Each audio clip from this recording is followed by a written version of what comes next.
আজকে একটা ঘরোয়া নিরামিষ রান্না শেয়ার করব। নমস্কার বন্ধুরা, মুন্নির পাকশালাতে সবাইকে স্বাগত। আজকের রেসিপি নিরামিষ আলু পটলের ডালনা। এই গরমের দিনে সব বাড়িতেই কম বেশি হয়ে থাকে। একবার আমার মতো করে বানিয়ে দেখুন, খেতে কিন্তু অসাধারণ লাগে। এটা কিন্তু ভাত রুটি দুইয়ের সঙ্গেই খুব ভালো লাগে। আসুন দেখে নেওয়া যাক আজকের রেসিপিটি। আমি এখানে 10-12টা পটল 4 টুকরো করে কেটে নিয়েছি। আর পটলের খোসা পুরোপুরি ফেলে না দিয়ে অল্প অল্প সরু সরু করে যদি রেখে দেওয়া যায় তাহলে কিন্তু পটলগুলো একদম গলে কাদা না হয়ে যায় না। আর একটা বড় সাইজের আলুকে ডুমো করে কেটে নিয়েছি। এবারে কড়াই বসিয়ে দিয়ে অল্প করে একটু সর্ষের তেল দিয়ে দিলাম। তেল গরম হয়ে গেলে প্রথমে কেটে রাখা পটলগুলোকে একটু ভেজে নেব। আর ভাজবার সময় পরিমাণ মতো নুন আর সামান্য একটু হলুদ দিয়ে তারপরেই ভাজবো। গ্যাসের ফ্লেম হাইতে রেখে 2-2.5 মিনিট মতো পটলগুলোকে ভেজে নিতে হবে, যাতে করে পটলগুলো নরম হয়ে যাবে কিন্তু খুব বেশি পুড়ে পুড়ে লাল লাল হয়ে যাবে না, ঠিক এই রকম। তো দেখুন আমার পটলগুলো ভাজা হয়ে গেছে, আমি এটা নামিয়ে নিলাম। আবার নতুন করে কড়াইতে তেল দিয়ে দিলাম। এবারে একটু পরিমাণে বেশি তেল দিলাম আর এর মধ্যে 5 ফোড়ন আর শুকনো লঙ্কা ফোড়ন দিয়ে দিলাম। ফোড়নটা মোটামুটি 30 সেকেন্ড মতো একটু ভাজা ভাজা গন্ধ বেরোলে তখনই কেটে রাখা আলুগুলো দিয়ে দিতে হবে। আর দেখুন আলুগুলো কিন্তু আমি একটু বড় বড় সাইজ করেই কেটেছি। এখন আলুগুলোকেও নুন হলুদ দিয়ে খুব ভালো করে ভেজে নিতে হবে, যাতে করে আলুগুলো মোটামুটি 70% কুক হয়ে যায়। আর তার জন্য আমি ঢাকা দিয়ে একটু গ্যাসের ফ্লেম কমিয়ে কমিয়ে আলুগুলোকে ভালো করে ভেজে নেব। আর দেখুন আলুগুলো কিন্তু সুন্দর কালারও চলে এসছে আর আলুগুলো ভাজাও হয়ে গেছে। এবারে তেল ঝরিয়ে আলুগুলো তুলে নিলাম। এবারে এই তেলের মধ্যেই 1 টেবিল চামচ ভর্তি ভর্তি আদা কাঁচা লঙ্কা বাটা দিতে হবে, যেটা আমরা সব সময় বাড়িতে রেডিমেড মশলা হিসেবে পেস্ট করে বাড়িতে স্টোর করে রাখি, সেখান থেকেই আমি 1 চামচ দিয়ে দিলাম। এবারে এই মশলাটা ভালো করে কষিয়ে নিতে হবে।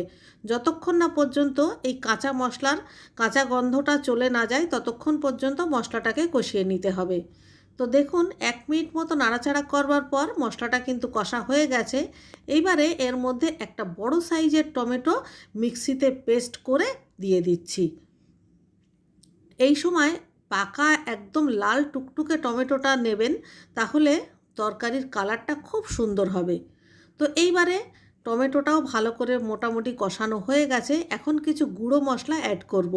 এখানে রয়েছে 1/2 চামচ জিরের গুঁড়ো, 1/2 চামচ ধনের গুঁড়ো, 1 চামচ লাল লঙ্কার গুঁড়ো আর সামান্য হলুদ আর স্বাদ অনুসারে নুন।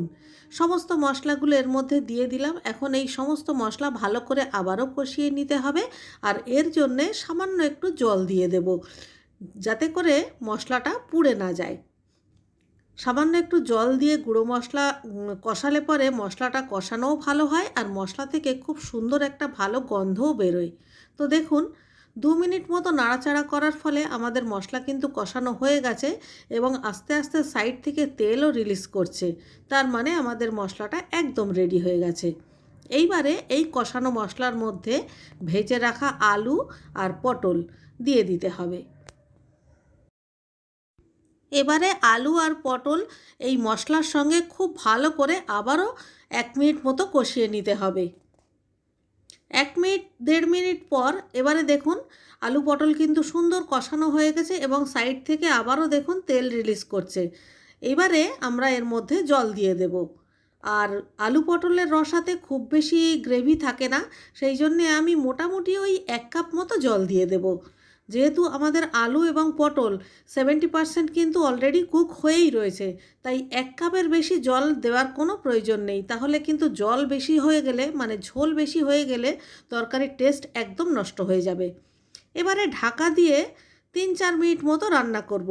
আর গ্যাসের ফ্লেমটা আমি মিডিয়াম টু লো করে রেখেছি। এখন 3-4 মিনিট পর এবারে দেখুন আলু পটল খুব সুন্দর সুসেদ্ধ হয়েও গেছে আর ঝোলটাও কমে গেছে।